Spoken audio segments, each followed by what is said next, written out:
প্রিয় মাধ্যমিকের ছাত্রছাত্রীরা, আজকের এই ভিডিওটা টেস্ট পেপারের উত্তর নিয়ে। দেখো, টেস্ট পেপারের বিভিন্ন যে টেস্ট পরীক্ষা হয় সেই পেপার নিয়ে টেস্ট পেপার তৈরি হয়। তো সেখানে শর্ট প্রশ্নের অ্যান্সারগুলো বিভিন্ন টেস্ট পেপারে অলরেডি দেওয়া থাকে।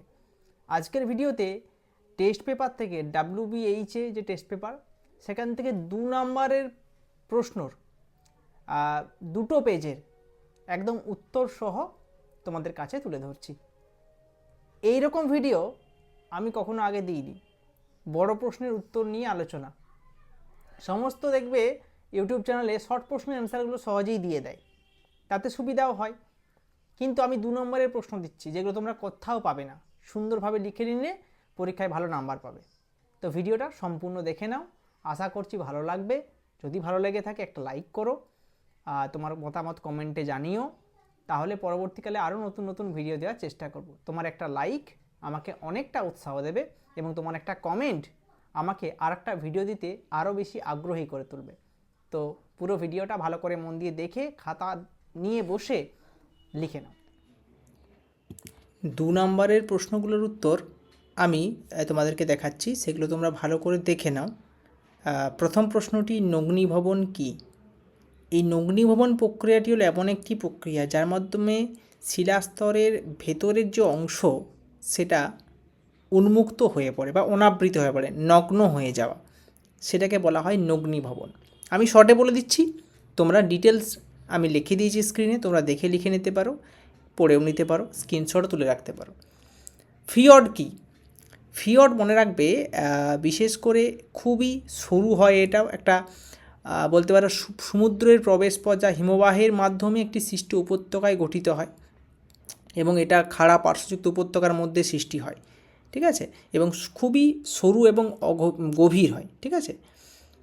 স্ক্র্যাবার কি? এটা একটা যন্ত্র যেটা কলকারখানায় লাগানো থাকে বিভিন্ন গ্যাস থেকে দূষিত পদার্থগুলো অপসারণ করার জন্য।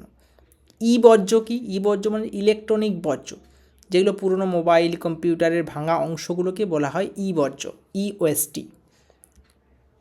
কৃত্রিম সেন্সার কি?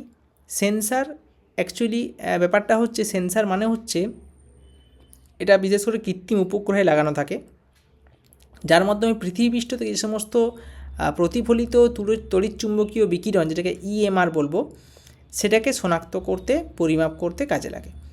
মানুষের চোখও একটা সেন্সার। ডিগ্রি সিট কি? টোপোগ্রাফিক্যাল মানচিত্রে এটাকে ব্যবহার করা হয়। 1 ডিগ্রি অক্ষাংশ 1 ডিগ্রি দ্রাঘিমাকে নিয়ে এটা কভার করে, এটাকে ডিগ্রি সিট বলা হয়। ডিটেলস লেখা রয়েছে, পড়ে নিও। দুন কি? দুন বলতে বোঝাচ্ছে হিমালয় এবং শিবালিক পর্বতমালার মধ্যবর্তী একটি লম্বা ও প্রশস্ত উপত্যকা, সেটাকে দুন উপত্যকা বলা হয়, যেমন দেরাদুন। ডোলড্রাম কি? এটা একটা শান্ত অবস্থা, এটা বিশেষ করে নিরক্ষরেখার কাছে একটি শান্ত জলবায়ু অঞ্চল। এটা নাবিকরা নাম দিয়েছিল এই স্থানটি ডোলড্রাম, কারণ নাবিকরা যখন এই স্থান দিয়ে জাহাজ নিয়ে যেত, পালতোলা জাহাজগুলো, পালতোলা নৌকাগুলো তখন গতিহীন হয়ে পড়তো। মালনাদ কি? মালনাদ বিশেষ করে এটা হচ্ছে কর্ণাটকের একটি পাহাড়ি অঞ্চল, যা পশ্চিমঘাট পর্বতমালার অংশ এবং সাধারণত ঘন ঘন গাছপালা দ্বারা আবৃত থাকে। জল সংরক্ষণের 2টি গুরুত্ব রেখো, একটা হচ্ছে জীবন এবং বাস্তুতন্ত্রের প্রধান ভিত্তি হচ্ছে জল, সেই ভিত্তির জন্য জল সংরক্ষণ করা প্রয়োজন। আর একটা হচ্ছে ভবিষ্যৎ প্রজন্মের জন্য স্থায়িত্ব, ভবিষ্যৎ প্রজন্মের জন্য যে স্থায়িত্বকে নিরাপত্তার জন্য জল সংরক্ষণ করা প্রয়োজন। স্ক্রিনে লেখা রয়েছে, ডিটেলস পড়ে নিও। ঝুলন্ত উপত্যকা কীভাবে সৃষ্টি হয়, এটা আমি সুন্দরভাবে লিখে দিয়েছি 2 নম্বরের মতো করে। এটা একটি যে বড় প্রশ্ন, কিন্তু 2 নম্বরে দিয়েছে, সে কারণে 2 নম্বরের মতো করে যেটুকু প্রয়োজন খুব সহজে আমি লিখে দিয়েছি, একবার দেখে নিতে পারো। নদীর ধারণ অববাহিকা কি? খুবই সহজ, এটা একটা নির্দিষ্ট এলাকা যা থেকে সমস্ত জল একটি নদীতে এসে পৌঁছায়। একটা ধারণ মানে কতটা এলাকা জুড়ে সে যাচ্ছে, সেটা তার ধারণ অববাহিকা। জোয়ার ভাটার ফলাফল কি? অনেকগুলি ফলাফল লিখে দিয়েছি, তোমরা 2 থেকে 3টি ভালো করে মনে রাখবে। নদীকে পলিমুক্ত করে, জলবিদ্যুৎ উৎপাদনে সাহায্য করে, নৌ পরিবহনের সাহায্য হয়, আবর্জনা অপসারণের সাহায্য হয়। এগুলো একটু লিখে নিও। আপেক্ষিক আর্দ্রতা কাকে বলা হয়? খুবই সহজ, একটি নির্দিষ্ট উষ্ণতায় বায়ুতে উপস্থিত জলীয় বাষ্পের পরিমাণ এবং সেই একই বায়ুতে সর্বোচ্চ যে পরিমাণ জলীয় বাষ্প থাকতে পারে তাদের যে শতকরা অনুপাত, তাকে বলা হয় আপেক্ষিক আর্দ্রতা। লিচেট কি? লিচেট বিশেষ একটা দূষিত তরল পদার্থ। লিচেট প্রধানত উৎপত্তি হয় ল্যান্ডফিল থেকে আসে। বর্জ্য ধোয়া জলকে লিচেট বলা হয়। বর্জ্য ব্যবস্থাপনা নিকাশি ব্যবস্থা কি? নিকাশি ব্যবস্থার মাধ্যমে সমস্ত ধরনের বর্জ্য, বিশেষ করে তরল বর্জ্যটা নিষ্কাশিত হয়, সেটা কি বলা হচ্ছে? নিকাশি ব্যবস্থা। পরিবেশ দূষণ কমানোর জন্য এই নিকাশি ব্যবস্থার গুরুত্ব অপরিসীম।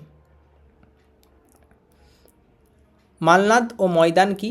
মালনাদের সংজ্ঞাটা আগেই বলেছি, ময়দানটাও নিচে লিখে দিয়েছি।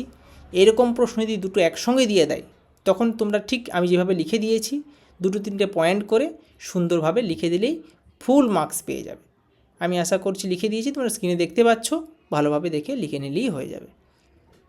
পরের প্রশ্ন, অনুসারী শিল্প। কোনো বড় শিল্পের কাঁচামালেরকে অংশ করে বা মানে কাঁচামালের যে চাহিদা সেটাকে পূর্ণ করার জন্য, সেটাকে আরও উন্নত করার জন্য ছোট ছোট শিল্প তৈরি হয়, সেটা হচ্ছে অনুসারী শিল্প। যেমন টায়ার শিল্প, একটা বড় গাড়ির জন্য টায়ার লাগে, সেটা একটা অনুসারী শিল্প। এনএইচ এবং এসএইচ কি? এনএইচের পুরো কথাটা হচ্ছে ন্যাশনাল হাইওয়ে, এসএইচের পুরো কথাটি হচ্ছে স্টেট হাইওয়ে। দুটোই লিখে দিয়েছি নিচে, দেখে নিতে পারো। তড়িৎ চুম্বকীয় বর্ণালী কাকে বলা হয়? তড়িৎ চুম্বক বর্ণালী বলতে বোঝায় যেটা সংজ্ঞা আকারে লেখা রয়েছে 2 নম্বরের মতো। এটা বিশেষ করে অনেকটা ভৌতবিজ্ঞানের মতো করে প্রশ্ন, সেটা আমি লিখে দিয়েছি, পড়ে নিতে পারো। প্রধান ভাগসমূহ লিখে দিয়েছি, 2-1টা মনে রাখতে পারো। পরের প্রশ্ন, এটা শেষ প্রশ্ন ছিল, সরি। তো যাই হোক, আমরা অনেকগুলি প্রশ্ন 2 নম্বরে কিন্তু তোমাদেরকে দেখালাম। তোমরা এই ভিডিওটি যদি শেয়ার করো, কমেন্ট করো, তাহলে পরবর্তী ভিডিও অবশ্যই দেওয়ার চেষ্টা করব।